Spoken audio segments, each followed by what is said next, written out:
Hi, this is John Sonmez from Pluralsight, and in this module we're going to be talking about threading in Java.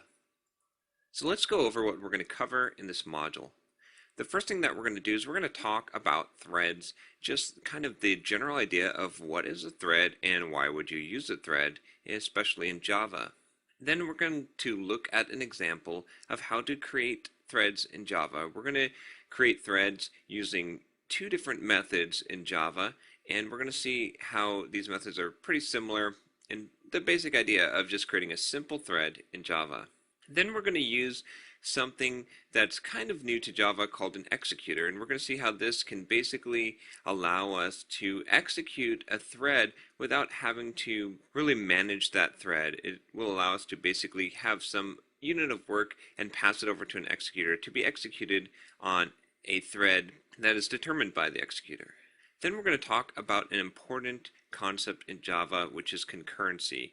When we are dealing with threads, we're going to be really dealing with concurrency because Java threads share some resources, and we're going to talk about some of the concurrency issues that you might face when you're doing multi-threaded programming in Java, and we're going to talk about some of the ways that you might be able to prevent those problems from occurring in your application.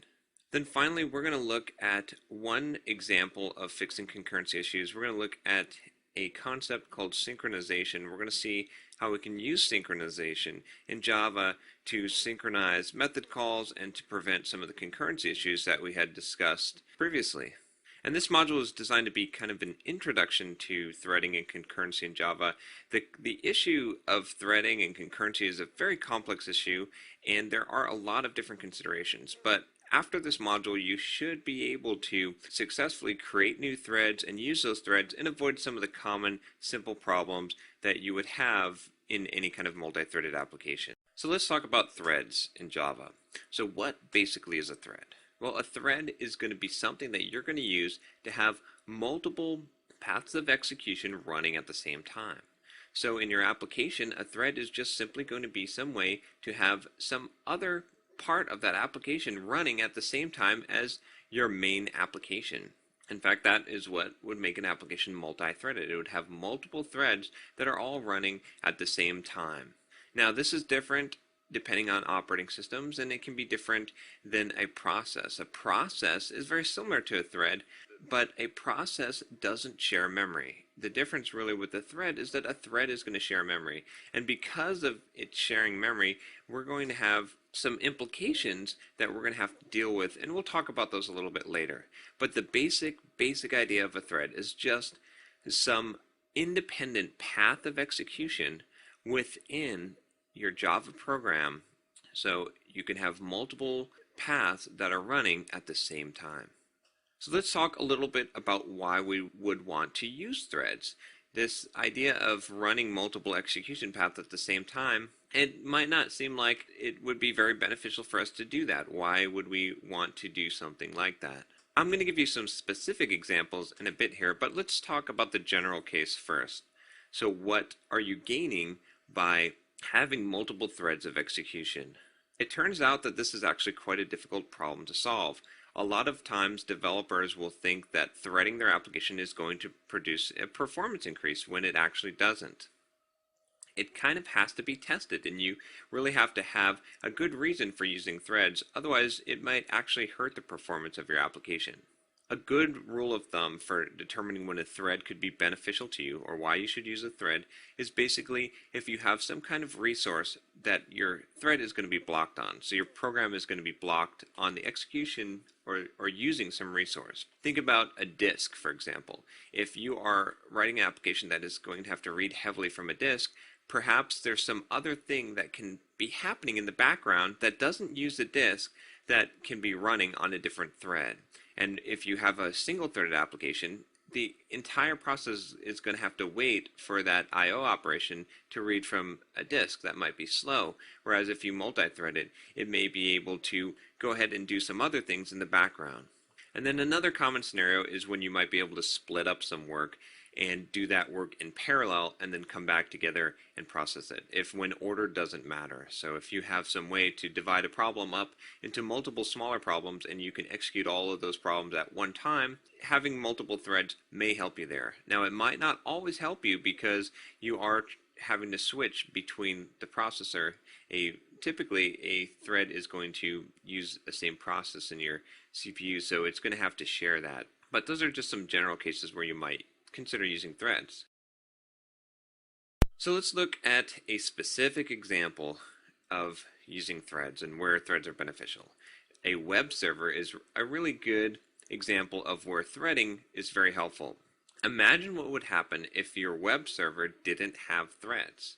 Imagine what would happen if multiple clients connected from their browser to your web page and it was all processing it on one thread. That would mean that every single time that a page was going to be served or something was going to happen on the server, it would all be sequential. So we'd all have to get in line in order to get our pages or get information processed from your web server. Now contrast this with how most web servers are implemented, being multi-threading.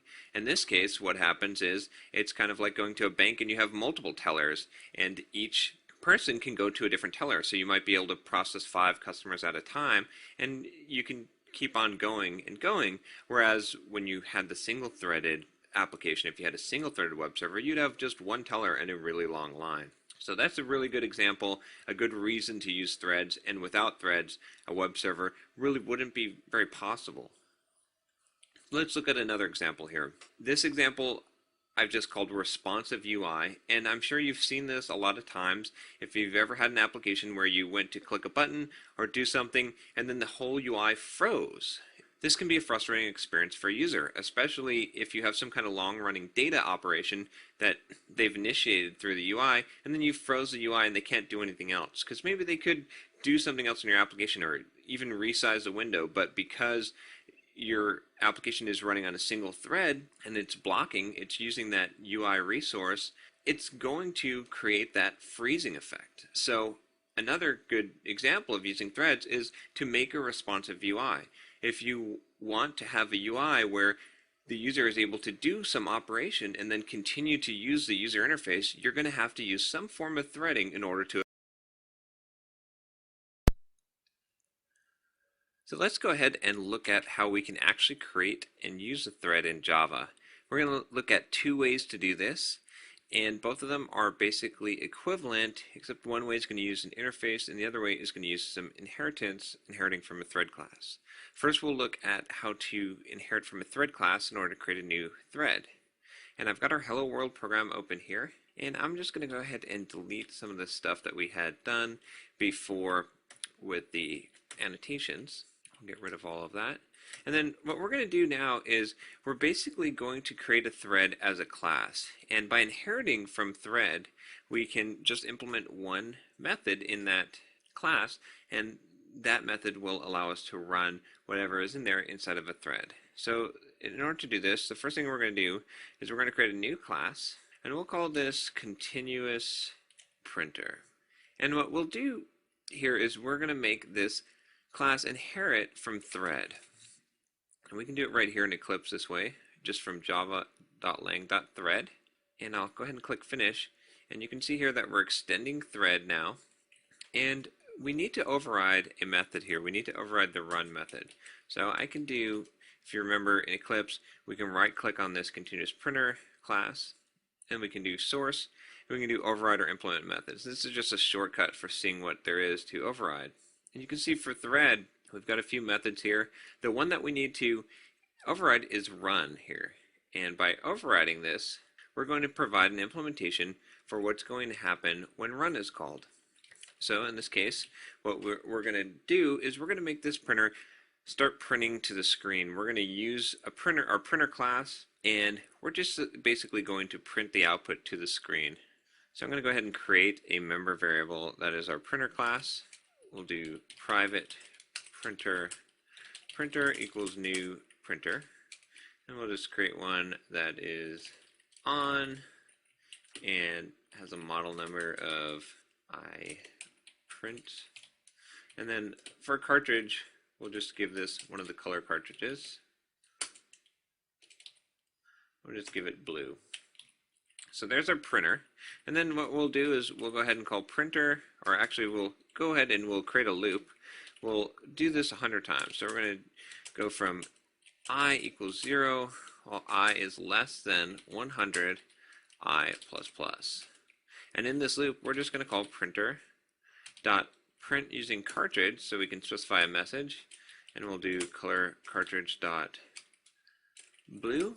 And then for our message, we're just going to put in a message of in thread, and then we're going to output what number we're at. So when this runs, what we're going to see is we're going to see this 100 times. It should print out this in thread message. Let's go ahead and make sure that we actually specify the type here for our printer.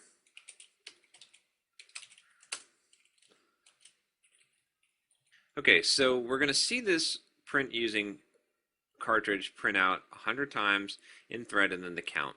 Now we need to actually execute this. So this basically is operating as a thread. So this continuous printer now can be run as its own thread. So if I go into our main program here, and if I were to just do continuous printer, and I'll just initialize this as CP for now, we'll say equals new continuous printer, and then I were to do CP dot start, it's going to start our thread, and this thread is going to run by itself. So let's go ahead and run this and see what happens here.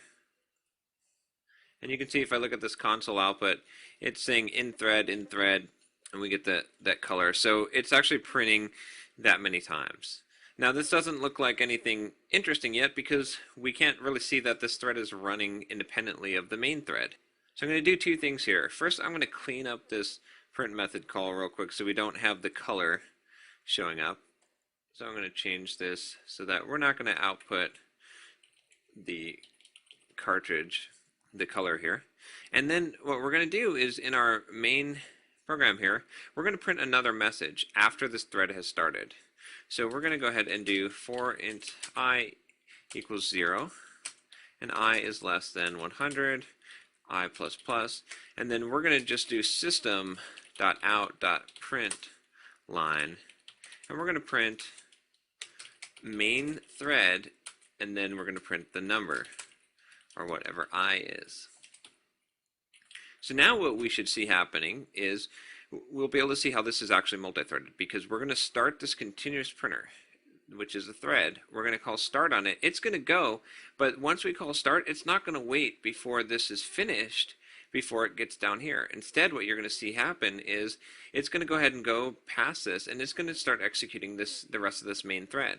So this thread here, this continuous printer thread, will be running while our main part is running at the same time. And you should see these interleave to some degree. So let's go ahead and run this and see what happens. So I'm going to go ahead and expand this console output so we can look and see.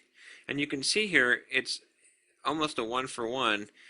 On the main thread, it gets to count 81. In the thread we created for the continuous printer, it gets to 81, then 82, 83, 83, 84. So it's really running these basically at the same time.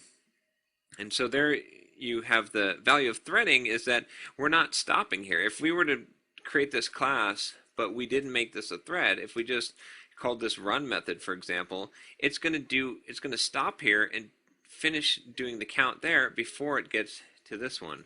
But because we're using a thread here, it's going to run them both at the same time. Once we call this start, it goes ahead and starts that thread, and then it keeps on going in our execution. And we could actually make multiple threads, and you could see this happen here. If we did CP2 and CP2.start, then you should see that these are outnumbering the main thread 2-to-1. So let's go ahead and run this. Now you can see it's a little hard to tell which ones. We actually get kind of an odd pattern here because of what's happening, but you can see that we're getting the threads are all executing independently in this case. So let's take a quick look and see what we had done here. So all we did in order to create a thread is we basically created a class, we extended thread. Then we just overrode one method. We overrode this run method. And all we have to do in this run method is whatever we want to do for our thread. This is where we do the work of our thread. And so That's the basic way that you can create a thread in Java. And then once you have this thread class, then all you have to do is create a new instance of it. And when you call start, that thread is going to